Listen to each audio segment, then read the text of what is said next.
penyajian data dalam bentuk diagram batang. Sebelum mulai, yuk kita lihat dulu kompetensi dasar dan tujuan pembelajaran yang ingin dicapai dari pembelajaran kita kali ini. Kompetensi dasar 3.5, menjelaskan data diri peserta didik dan lingkungannya yang disajikan dalam bentuk diagram batang. Tujuan pembelajaran. Yang pertama, melalui contoh, siswa mampu menjelaskan cara mengumpulkan data dengan tepat.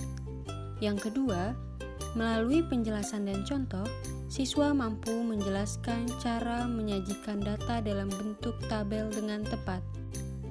Dan yang ketiga, melalui penjelasan dan contoh, siswa mampu menjelaskan cara menyajikan data dalam bentuk diagram batang dengan tepat. Bagaimana? Apakah kalian sudah siap?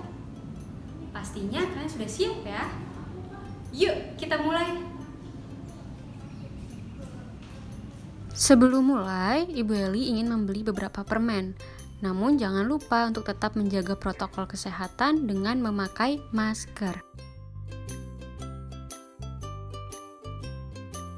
Wah, ternyata pilihan permennya banyak sekali. Kalau begitu, Ibu Eli akan membeli masing-masing dari permen ini.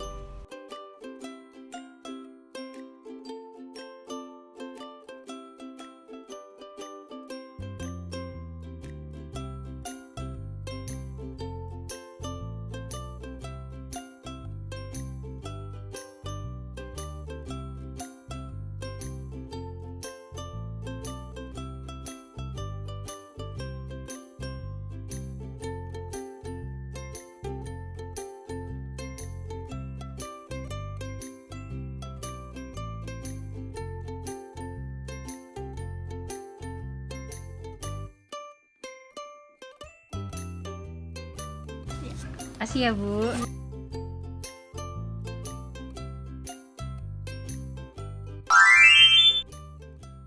Tadi, Ibu Eli sudah membeli permen di warung.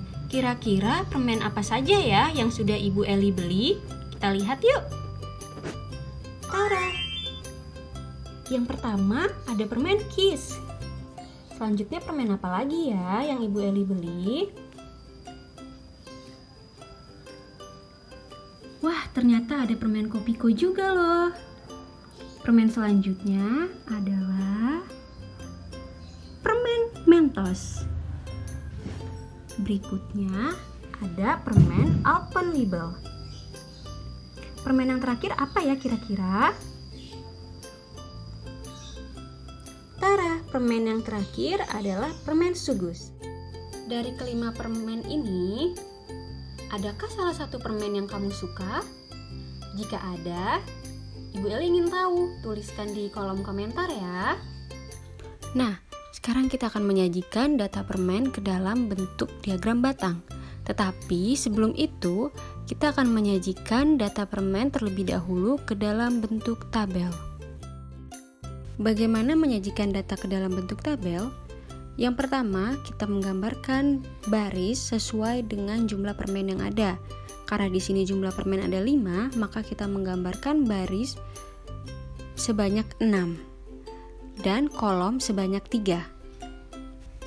Sekarang pada baris 1 kolom 1, kita akan menuliskan dengan nomor.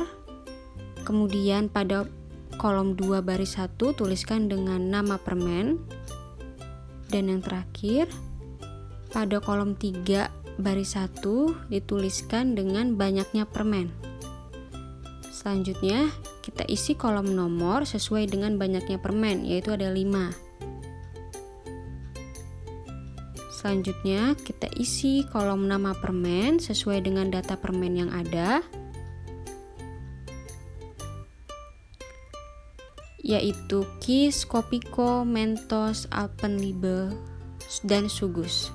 Sekarang kita hitung bersama yuk banyaknya setiap jenis permen. Yang pertama ada permen Kiss. 1, 2, 3, 4, 5, 6, 7, 8, 9, 10. Berikutnya permen Kopiko 1, 2, 3. Permen Mentos 1, 2. Permen Alpenlibe 1, 2, 3, 4, 5.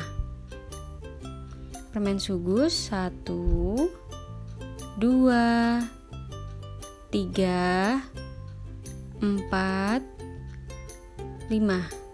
Sekarang kita akan menyajikan data dalam bentuk diagram batang dengan menggambarkan suatu sumbu tegak dan satu sumbu datar, atau satu sumbu vertikal dan satu sumbu horizontal. Sumbu tegak biasa disebut juga dengan Y, dan sumbu datar disebut juga dengan X. Pada sumbu datar berisikan tentang data dari nama permen, dan pada sumbu tegak berisikan data dari banyaknya permen. Untuk sumbu datar, kita masukkan nama permen sesuai dengan tabel yang sudah kita buat, yaitu ada permen Kiss, Kopiko, Mentos, permen Alpenlibe, dan permen Sugus. Untuk mengisi data pada sumbu tegak, kita lihat dari jumlah permen yang paling banyak, yaitu permen Kiss sebanyak 10.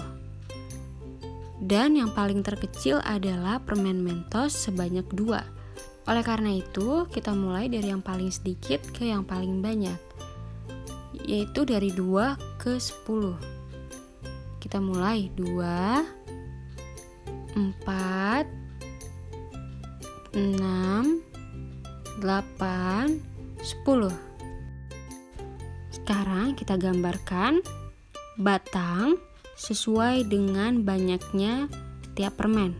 Yang pertama ada permen Kiss. Permen Kiss dari data tabel terdapat 10 permen. Oleh karena itu, kita buat garis pada angka 10. Dan selanjutnya kita gambarkan batang dari permen Kiss ke angka 10. Karena banyaknya permen Kiss adalah 10. Selanjutnya adalah permen Kopiko. Kita lihat dari tabel. Berapa banyak permen Kopiko? Ya, benar. Permen Kopiko sebanyak 3.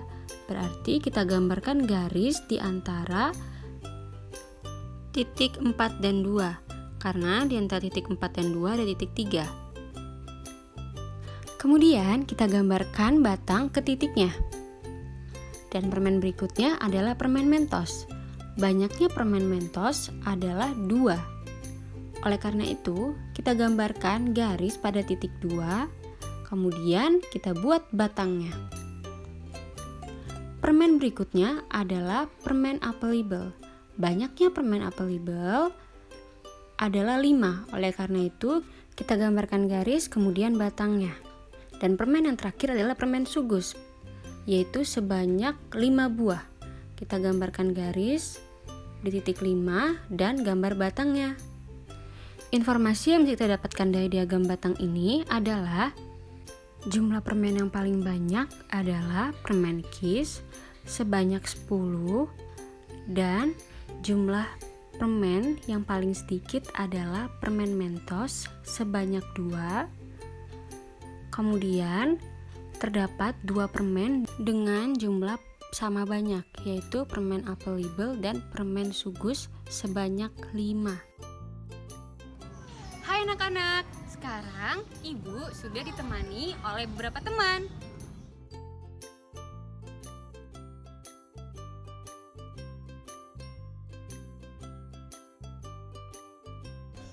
Nah, anak-anak, kalian bisa lihat bahwa tinggi badan mereka berbeda. Sekarang kita lihat yuk tinggi badan mereka masing-masing dengan mengukurnya menggunakan meteran.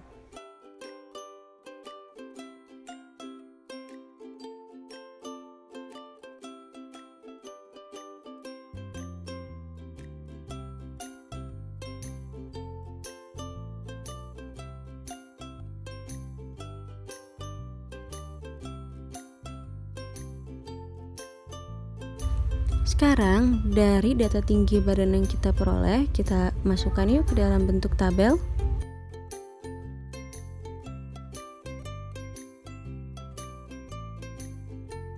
Sekarang dari setiap kolom baris pertama kita tuliskan judul, nomor, tinggi badan, dan banyaknya orang.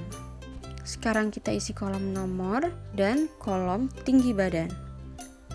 Dan pada kolom banyaknya orang kita dapat melihat dari data yang ada, yaitu orang yang memiliki tinggi badan 158 cm sebanyak 1 orang, orang dengan tinggi badan 156,5 cm sebanyak 1 orang dengan tinggi badan 159 cm sebanyak 2 orang dengan tinggi badan 160 cm sebanyak 1 orang, dan orang dengan tinggi 158,5 cm sebanyak 1 orang.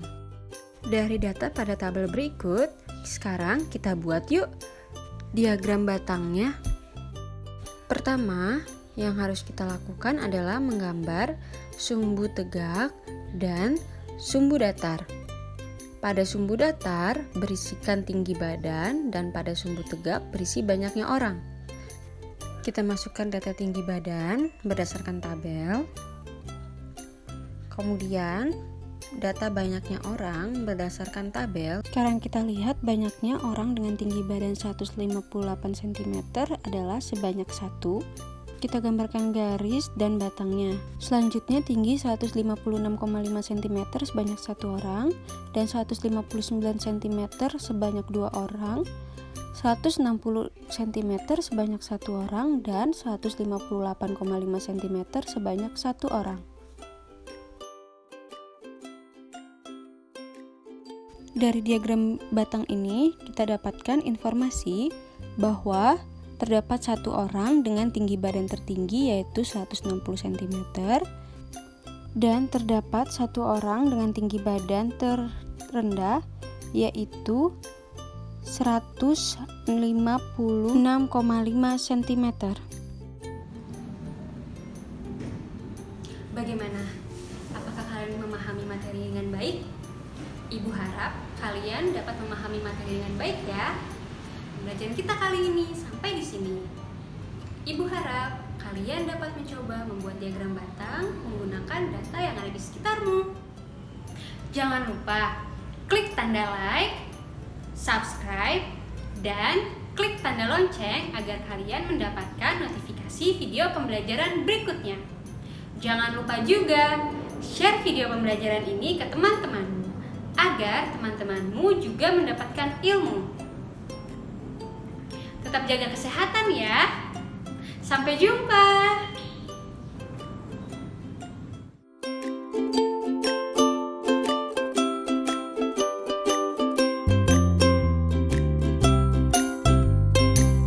Jangan lupa cek dan isi link pada description box ya.